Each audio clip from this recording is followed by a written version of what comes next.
What's good, ladies and gentlemen? Welcome to another SK Wealth Academy podcast. Now, before I get started, a million thanks and much gratitude to my awesome Patreon base and content creation supporters. Again, if you have donated to the launch and have supported my upcoming launch of my online academy at GoFundMe, I want to give you a big up for your support. Sorry, I'm unable to do so online because with GoFundMe, you can only log in if you're in the United States. So I have a relative running that for me, so I'm not able to log in and thank you personally on that platform. So I apologize for that. I can only give you shout outs here on my podcast for doing so. So I want to apologize for that. And if I use a VPN, which would be, I think, one way to get around it, to log in as if I were in the US, GoFundMe somehow blocked all logins if you use a VPN. So that's not a possibility. So that's why I'm only thanking you here. Okay, so before I get started, reason I started this podcast with my brief shadowboxing episode, it is a mental health message because as I'm raging against the system, I need to release my pent up stress. And normally the way I do that is by just training in martial arts, but with all these lockdowns, with social distancing mandates, blah, blah, blah, I'm unable to train. So all I think I can do is go running, but insufficient to really release my stress. So it's not the same as sparring or hip tossing someone to the ground or really getting into it. So that was actually at the end of a half-hour run. I still had all that pent-up energy I need to get out of my system. So I just shadowbox. So it was just kind of my way of saying I urge all of you to find whatever works for you to also release your pent-up stress during these dark times, because it's not healthy to do so. And for those of you that have asked me, that are my patrons, to make more professional recordings for your podcasts or for even the Lens videos, I'm sorry, you probably don't realize because you're new.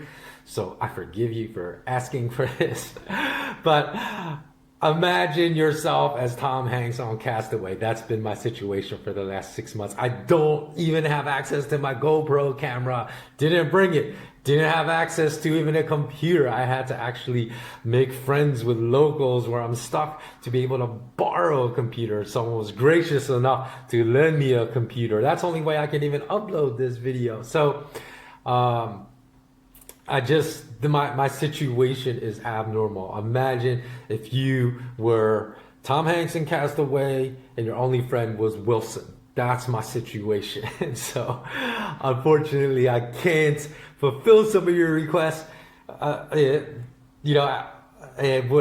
would be able to, were I able to go home. So that's just my situation for those of you that don't know. Okay, so reason this will actually probably be my last podcast about the COVID economic lockdowns, but I wanted to make one last podcast because I think it's really important to realize that the seeds of this really effective economic lockdown, because it's a brutal response to a relatively harmless virus. I know that it wreaks havoc amongst the elderly, but if you don't know, even the US CDC says that I believe it was for the population over 80 years old in America, for the common flu, if they contract the common flu, they say 1 out of every 3 people die. I mean, that's mind blowing, right? They say 30% die. I think that statistic is overblown, but they overblow all these statistics for COVID as well.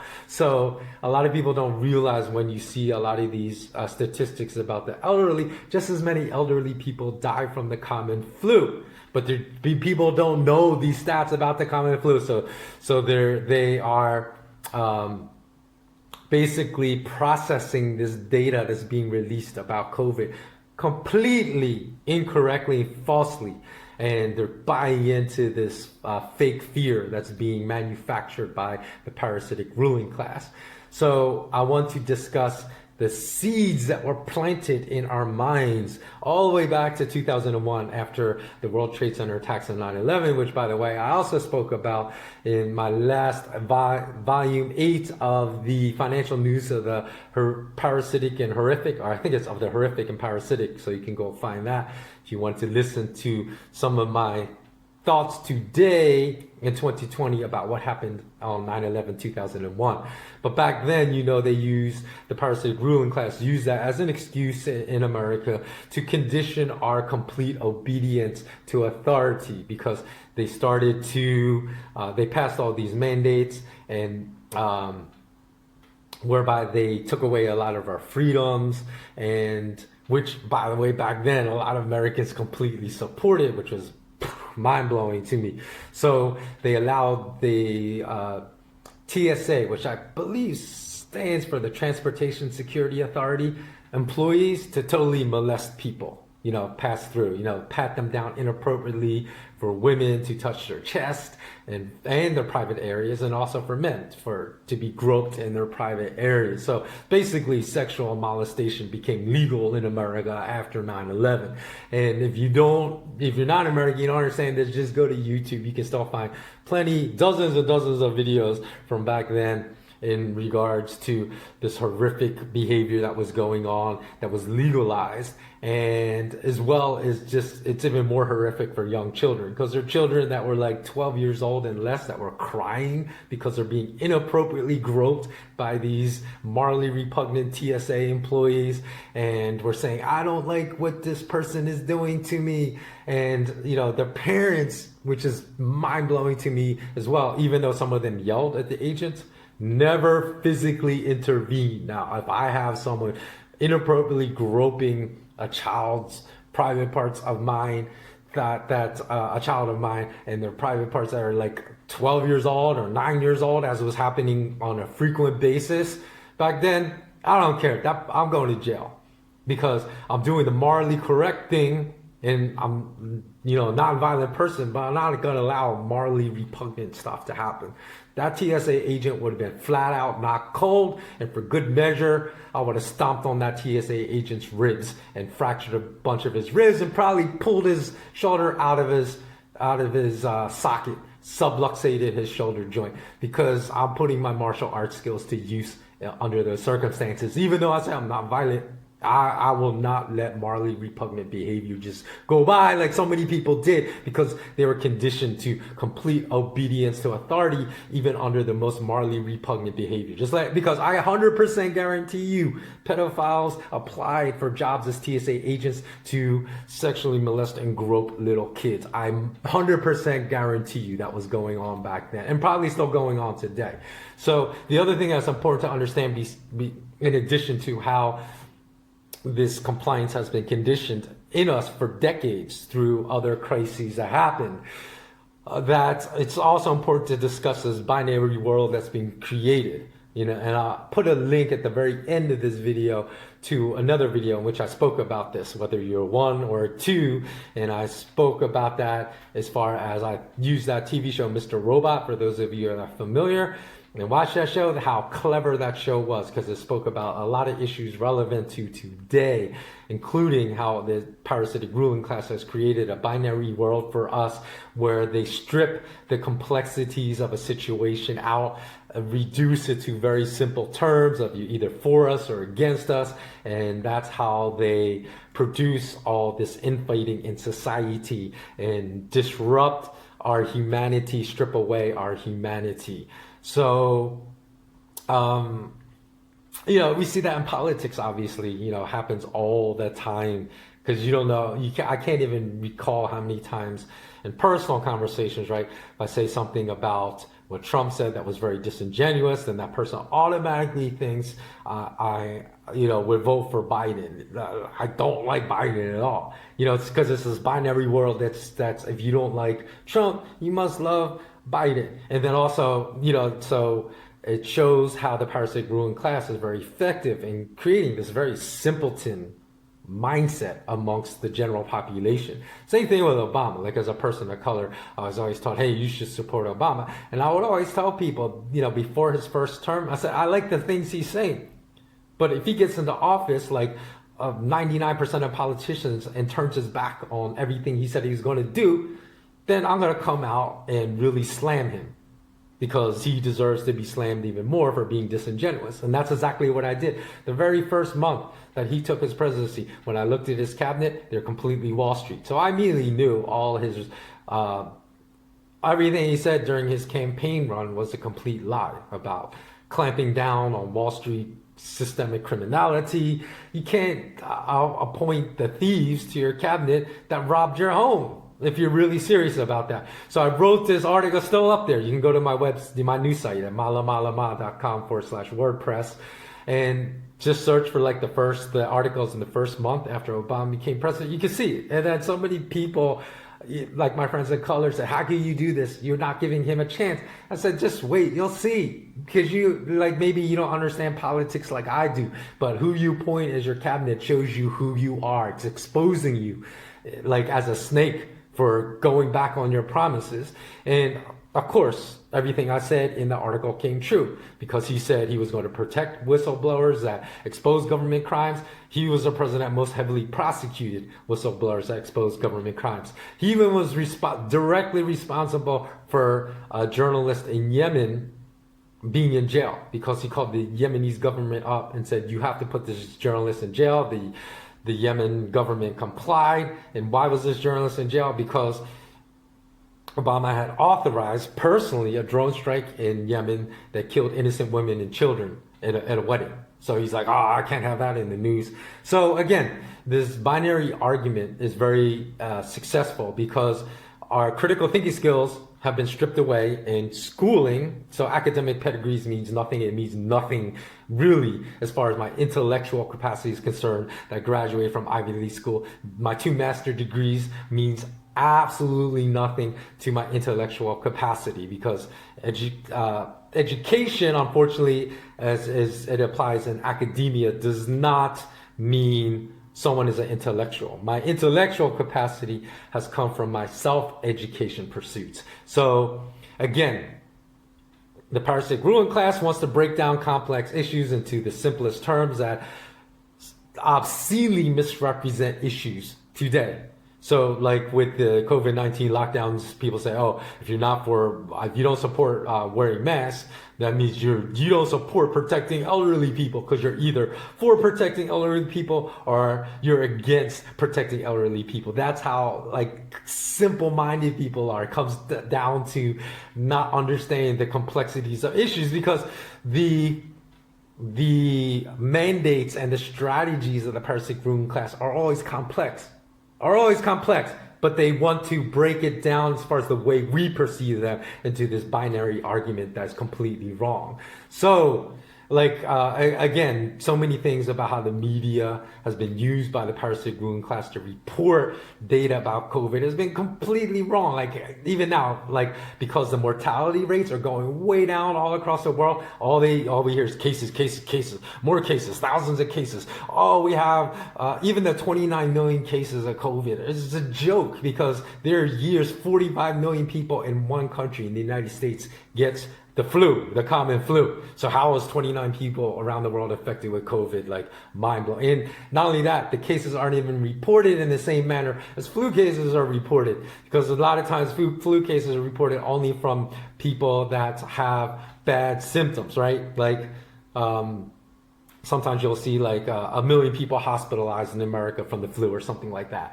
But now they just say anybody that tests positive. And number one, the positive test doesn't really mean that much, because it's been proven the COVID-19 tests are non-robust. So you get a lot of false positives, which means you may test positive for antibodies, but you actually never have it. So it's not a very accurate test.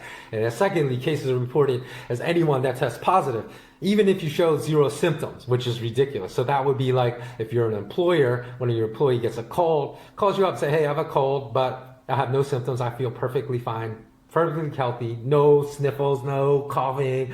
I can go out and work out at the gym for 3 hours. So you say, okay, you stay home. You would never say that. You say, you have no symptoms. You got to come to work. You're perfectly healthy. But everyone under that instance under COVID is reported as a case. So for example, in America, right? Thousands of new cases of university students being reported with COVID. But what the media doesn't report is, you know how many students were hospitalized? A big fat zero. So obviously, because no students were hospitalized, the thousands of new cases of university students being affected is meaningless. It has zero significance. But well, as far as danger is concerned, the significance is that means zero students, many of those thousands of students had zero symptoms. That's a given, that's a fact. Or these are only two possibilities. They had zero symptoms, or two, they had very mild symptoms that never threatened their lives. That's it.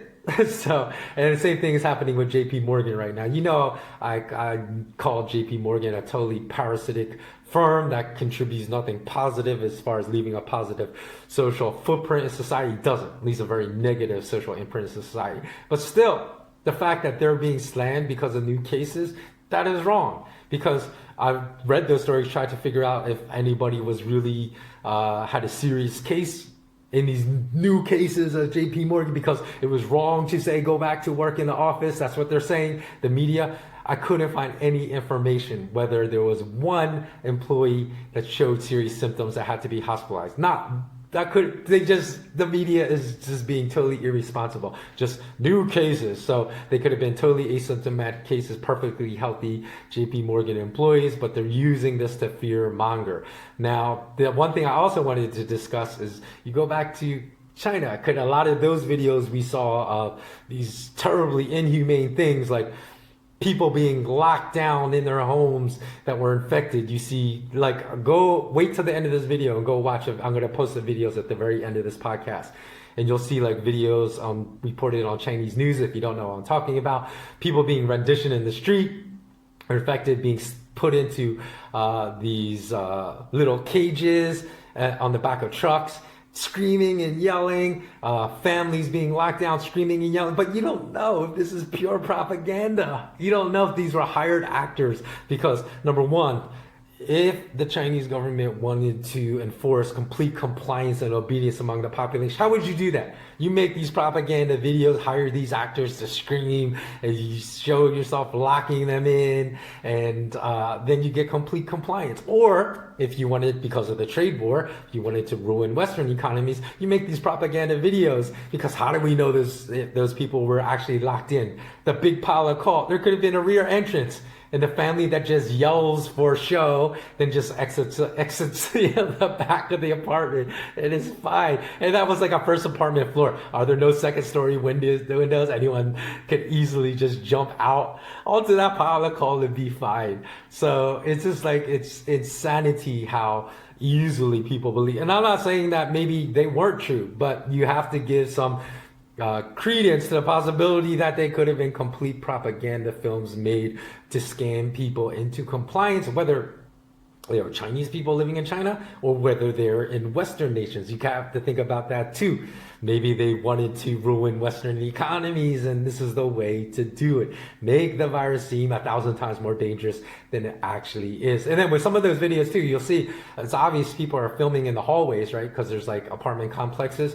Why didn't the cops confiscate the vids? We all know the Chinese government doesn't want themselves to be portrayed in a bad light.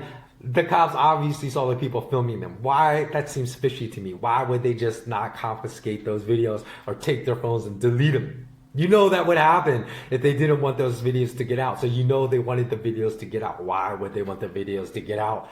Because it's not that easy for stuff that puts the CCP party in a bad light for that information to get out. Trust me, because I lived for 2 months in 2 different cities in China. And I know even when certain information came out that put the government in a bad light, you had the government actually restrict the bandwidth of the internet. All of a sudden the internet was slow.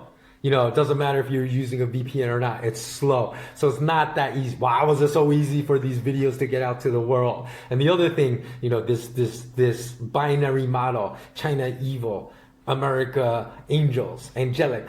That is not true too, because all this surveillance true, you have less freedoms, but it's really not that less. The difference is the behavior that restricts freedoms in China is far more out in the open. You have more CCTV cameras. If you jaywalk across the street, you know, you're going to get on their social media apps, you're going to get ding, and you're going to see a fine before you even finish crossing the street because there's so much surveillance, facial recognition. But hey, Snapchat was all about that. Facebook's all about that. All the social media platforms monitor you all the time. All your conversations are recorded in America. Google's always, Gmail's always compiling all your information. There's zero privacy in America. It's just done in a more covert way. So people think, oh, look how bad and evil China is. The exact same things are being done to you in America. If you live in America, you just don't realize it because it's all done in a manner that's not in your face. And for this compliance, okay, you see all the cops in China and it's in your face.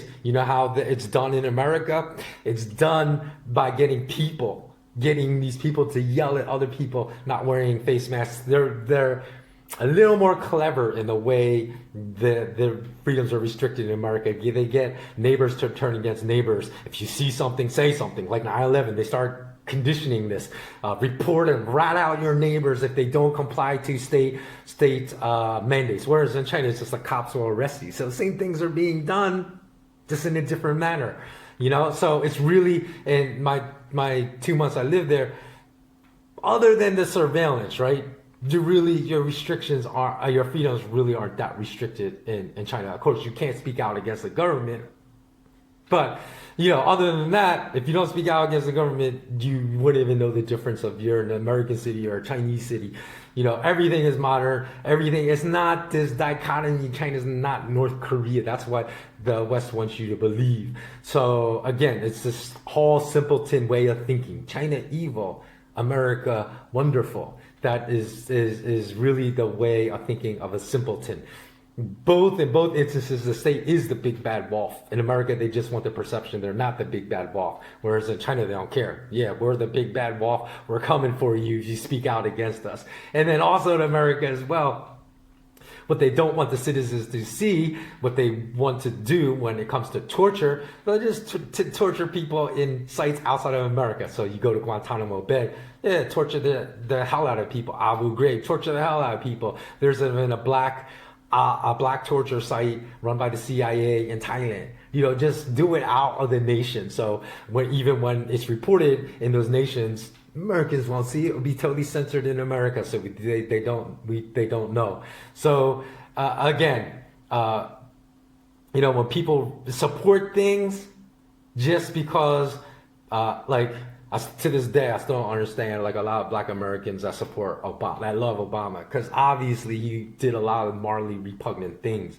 And it's just like if Korean Americans get mad at me for not supporting John Yoo. If you don't know John Yoo, he's an attorney in America that rose up to a very high position. I think he's very close to Trump. He's very close to Bush. And he actually wrote like the laws that legalize torture as, what did he call it? He called it like enhanced interrogation. He's a morally repugnant person. And I say that. And other Korean Americans say, you shouldn't say that. Oh, okay. So I should support another Korean American just because he's a Korean American, even though he's morally repugnant. I say, John, you'd be lucky if I didn't punch him in the face if I saw him.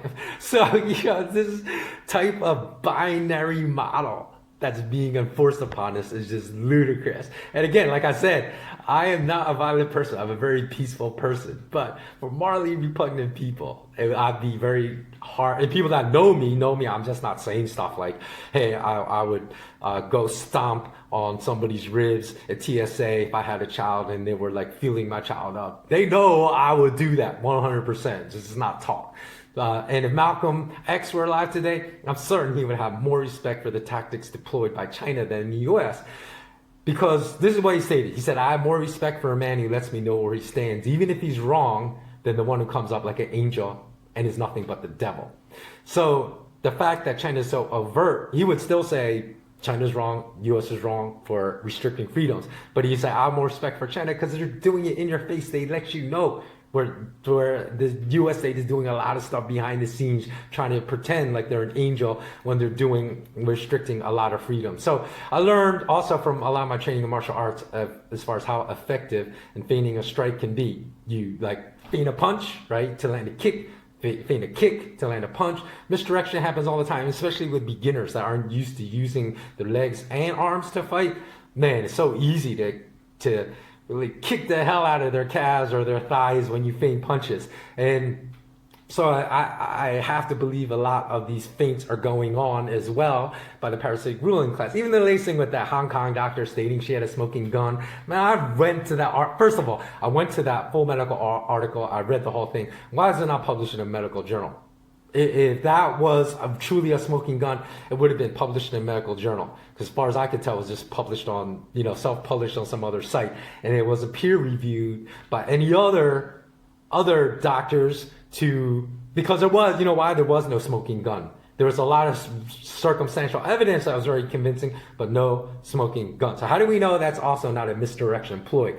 That perhaps she even works for the CCP, was put in Hong Kong as a setup. Because, hey, let's have her release the study that this was definitely a bioweapon, even though there's no definitive proof in that article she wrote that it was a definitive bioweapon. There's no direct evidence that was a bioweapon. Last circumstantial evidence was presented in an article. So what if the CCP said, hey, we're going to put her as a plant in Hong Kong for a while, we'll release it when we see lockdowns are easing up in Western nations? Because what's the most effective tool to get all the nations to destroy their economies again? You say the virus was a bioweapon, oh, we can't open up, this thing is a killer. And you just get them all to lock down and continue destroying their economies like idiots. So that's also one reason, I would always tell friends, man, I cannot watch these movies about serial killers, because besides Seven, because number one, it's probably not good to watch anyways, because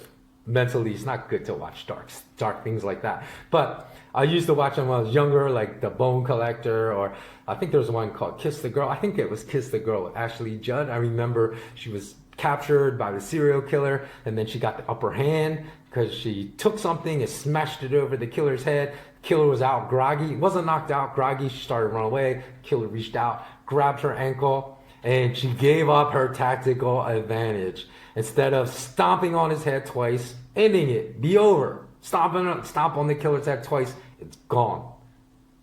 Killer will go to hell because he's dead. All she did was wiggle away from his grasp, gave the killer time to recover, killer recaptured her. So I was like, what? You never give up your tactical advantage. So that's exactly what's happening right now with these economic lockdowns. They started their tactical advantage after 9/11, and they have continued to instill this complete obedience and complicity in their moral repugnant directives and missions since 9/11. They don't want to give up their tactical advantage, so they're continuing to do this. So you'll also see this in videos, because I'll put this as far as what's happening in Victoria and Australia. Even some of their newscasters on Sky News are coming out and saying how repugnant everything is going, and that they don't plan to end this year. They're going to continue to use these lockdowns as far out into the future as possible, as long as we all remain compliant. So this is really what's going on. And let me see if I think I'm going to wrap this up. Is there anything else I want to say? The last thing I want to say is that if you go just search on the internet, you will see that there were 2 Westerners that rose to very high positions within the Communist Party in China. I know a lot of people don't know that. Just check on your internet. I'll try to actually find the link and put it in the podcast show notes below, so you don't have to look it up yourself. But you can see pictures of Westerners, white people, right next to Communist Party leaders in the history of China, with they were influencing party direction. And so we can't take, because of this history, we can't dismiss that perhaps even with these economic lockdowns that China and Western nations are working together, leaders. It's not this stupid simpleton binary model of, like I said, China evil, West great. So even in finance with HSBC, they were a British bank that had a lot of influence politically in Hong Kong forever, up until 1997, and were applying their political influence in China. Because HSBC is one of the biggest banks in mainland China. And, they were a bank that was basically founded to launder money, the profits from the opium wars in China. So even in monetary policy, you can't be completely sure that the PBOC and the BOE, Bank of England, and the US central bankers aren't conspiring together in some areas, we cannot be sure. If you're smart, you would give some thought to that possibility, and certainly to what's going on with the economic lockdowns. You would, if you're smart, you would give some possibilities. So let me know if you agree or disagree. Please comment below. Please like this video. I don't ask for the likes for my ego. I could care less, because even with patrons, I don't want the support of snowflake patrons, meaning those that have complained in the past of, oh, you're giving me too many things to read, too many things to listen to. This is too much to make like 750% profits from this stock, or 1,600% profits, which are real profits that I return to my patrons through option strategies. They say it's too much work, and I would just rail against these patrons, because you look at my situation, how much work I have to put in just to get by. I had to ingratiate, make friends with people that I could borrow just things I needed to survive, like computers and other resources, to be able to survive during my 6-month lockdown. So I don't want these kind of people, because these are the kind of people that if you're in a foxhole and to survive it, they need to survive, and they have to stab you with a shank in your liver or kidneys, they would do it in a second, the moment you looked away. So I don't need people, the support of people like that. And good riddance, because I think I got rid of all those snowflake patrons. I think they're all gone, because I would say stuff like this in videos, and then the next day you would see unsubscribe. So good riddance, because my community patrons are wonderful. So I love you guys if you're a patron watching this. And that's the type of community I want to build. People are willing, courageous, with a backbone and spine, willing to fight for freedom, fight for liberty. So comment below, please like, only because what this does, let's try to get 100 likes on this video, is it allows other people searching for me to find it. If this thing has like 10 likes and 3 comments, people that search for the same subject this podcast addresses will never find it, because the YouTube algorithms will never suggest it. So the more people like and comment, the more people will watch this. So that's why I always ask for that. Always, okay. Remain beautiful, remain strong, and always remain intensely curious. So long.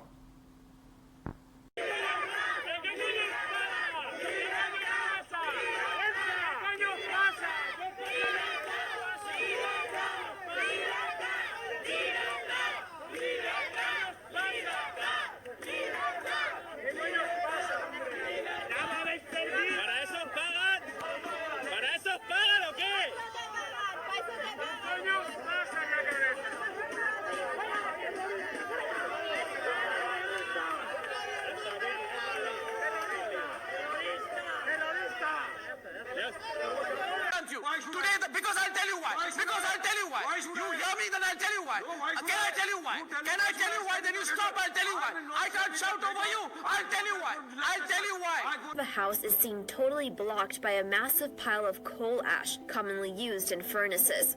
It's unclear how many people live in the house or what their condition is, but it's safe to say they won't be leaving anytime soon. In another video, health officials are seen using a welding machine to seal the door of a residential house in order to prevent those under quarantine from leaving their house. Chinese police officers are also seen in another disturbing video, nailing in wooden planks to block the front door of an apartment with people inside who had just returned home from Wuhan. Afterwards, officials are seen sticking a red sign beside the front door which reads, "The people in this house have just returned from Wuhan. Don't be in contact with them." 太可怕了。我被喜欢抓进去。可是他们生病了。所以他们要去哪里？